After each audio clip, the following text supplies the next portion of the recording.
So for 6, 7, 8 months, all the polls have been telling us that Joe Biden was the favorite for the Democratic nomination. Pew polls, Morning Consult, Moody's, Quinnipiac, and of course CNN, all the same. Biden, Biden, Biden, Biden all the time, Biden all the way. But now with the first two primaries in Iowa and New Hampshire done and counted, one thing becomes clear. All the pollsters were wrong. No big surprise. Of course, these are the same pollsters who got the 2016 election so wrong when they confidently projected that Hillary Clinton would win in a landslide because no one was going to vote for Trump. Wrong, wrong, and wrong. But the question is, why? In some cases, it may be that the pollsters' bias is leading them to find what they want to find. CNN. I mean, the establishment, they want the establishment candidate to win. And they're counting on the bandwagon effect to get actual voters on board. Get on board the Biden hype train. Just one problem. There ain't no train, there ain't no station, and it ain't going nowhere. It didn't work. The establishment has lost control of the message, but they just haven't quite figured that out or accepted it yet. They're still in denial. But in most cases, these polling errors are probably more likely from flawed methodology than bias. I mean, pollsters are professionals after all, but it seems that they're asking the wrong questions of the wrong people. Actual elections in reality simply don't work the same way as polls in theory. In this era of political correctness, people live in fear of telling the truth, of being them true selves. And so we now live in an era of lies, where there's a disconnect between what people say and what people do. No one told the polls they were voting for Trump in 2016, and then they did.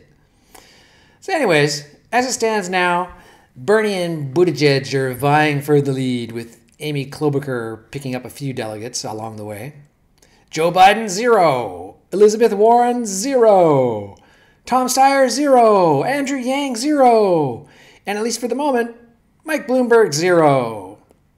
It turns out that calling people dog-faced pony soldiers isn't a way to win delegates. It turns out that being a pretend Indian, habitual liar doesn't fool anyone. It turns out that voters were better at math than Andrew Yang. It turns out that billionaire donors like Tom Steyer aren't as powerful as they think they are. But billionaire Mike Bloomberg is still trying. So what's next? Well, we can expect the DNC to fight Bernie all the way, similar to the way to Never Trump Republicans opposed Trump in 2016, but with one key difference.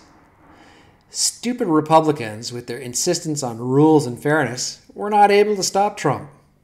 But stupid Democrats don't give a crap about fairness, although they like to pretend that's all they care about. They won't hesitate to screw Bernie over by whatever means necessary. If things continue as they are, that will simply be a matter of Klobuchar pledging her handful of delegates to Mayor Pete, and it'll tilt the balance, and it's bye-bye Bernie. There's a number of other possible shenanigans, with the superdelegates looming large in the background, but by hook or by crook, Bernie will be gone. You can bank on it.